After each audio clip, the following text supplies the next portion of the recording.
प्रिय विद्यार्थियों नमस्कार। मैं professor Anuradha Gupta, associate professor department of history, LBS government PG college Kotputli.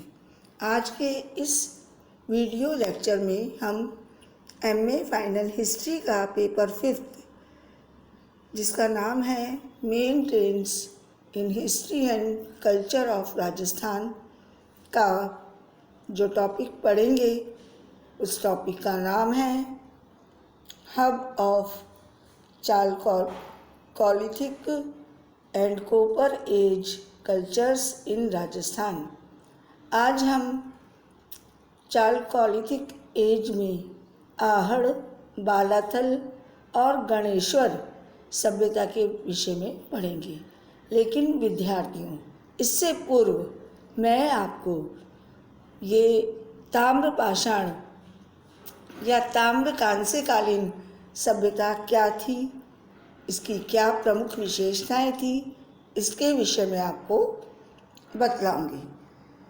अगर हम ताम्र कांस्यकालीन सभ्यता के विषय में पढ़ें तो यद्यपि संपूर्ण भारत में यह सभ्यता हड़प्पा से पूर्व भी थी, किंतु जब हम राजस्थान के संदर्भ में इसकी बात करते हैं तो राजस्थान में इस सभ्यता का प्रारंभ 3500 अथवा 4000 ईस्वी पूर्व में शुरू हुआ था। इस सभ्यता की प्रमुख विशेषता यह थी कि नवपाषाण युग के अंत में ही जब मानव पत्थरों के साथ साथ धातुओं का प्रयोग भी सीख गया था, तब उसने तांबे और कांसे से हथियार और औजार बनाने सीख लिए थे।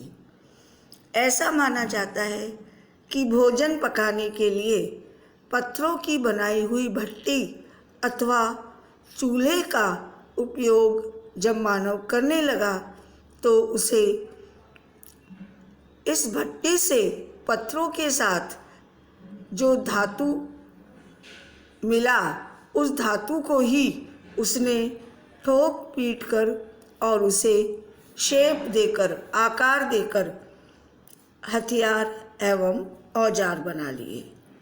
ये हथियार और औजार पाषाण निर्मित औजारों से ज़्यादा ठोस थे, ज़्यादा उपयोगी थे। अतः मानव अब पाषाणों से निर्मित औजारों की अपेक्षा धातुओं से निर्मित औजारों और हथियारों का प्रयोग करने लगा। यद्यपि उसने अभी पत्थरों से निर्मित औजारों और हथियारों का पूरी तरह परित्याग नहीं किया। यही कारण है कि ताम्र युग को ताम्र पाषाण युग के नाम से भी जाना जाता है। राजस्थान में अगर हम देखें तो राजस्थान के विभिन्न भागों से हमें तांबे से बनी हुई वस्तुओं के अवशेष मिलते हैं। प्रमुख रूप से उदयपुर जिले के आहड़ नामक स्थान से हमें ताम्रयुगीन सभ्यता के अवशेष मिलते हैं। साथ ही हमें सीकर जिले के गणेश्वर नामक स्थान से और उदयपुर जिले के बालाथल नामक स्थान से भी कांसे और तांबे से मिले हुए औजार एवं हथियार मिलते हैं। यहाँ हम राजस्थान में प्रमुख रूप से आहड़, गणेश्वर और बालाथल आदि ताम्रयुगीन सभ्यताओं और संस्कृतियों का अध्ययन करेंगे। प्रिय विद्यार्थियों, इससे पूर्व मैं आपको ताम्रयुगीन सभ्यता की कुछ प्रमुख विशेषताएं बतलाना चाहती हूँ। ताम्रयुग में मनुष्य जो था प्रमुख रूप से स्थायी रूप से निवास करता था। ये लोग एक निश्चित भूभाग में रहा करते थे। संभवतः इस युग के लोग जो भवन बनाते थे उसमें पक्की ईंटों का प्रयोग करना नहीं जानते थे। ये लोग समुदायों में रहते थे, कृषि और पशुपालन करके जीविका उपार्जन किया करते थे। विभिन्न प्रकार की फसलें ये उगाया करते थे, जैसे गेहूँ, चावल, उड़द, कपास आदि।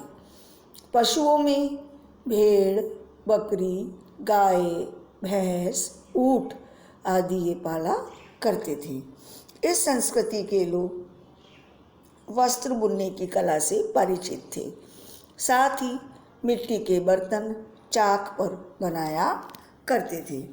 राजस्थान में प्रमुख रूप से जो ये सभ्यताएं थी, ये राजस्थान की धातु सभ्यता का प्रारंभिक रूप था।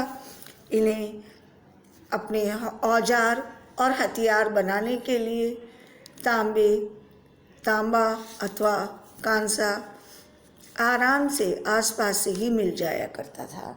यही कारण है कि इन्हें औजार और हथियार बनाने में कभी भी कोई दिक्कत नहीं आई, क्योंकि ये स्थान पहाड़ियों से घिरे हुए थे, आसपास नदियाँ थी, अतः कृषि और पशुपालन के लिए जो इन्हें प्रमुख रूप से जलवायु चाहिए होती थी, वो भी इन्हें इन स्थानों पर आराम से आसानी से उपलब्ध थी। अगले लेक्चर में हम आहड़ की सभ्यता का विस्तृत अध्ययन करेंगे। धन्यवाद विद्यार्थियों।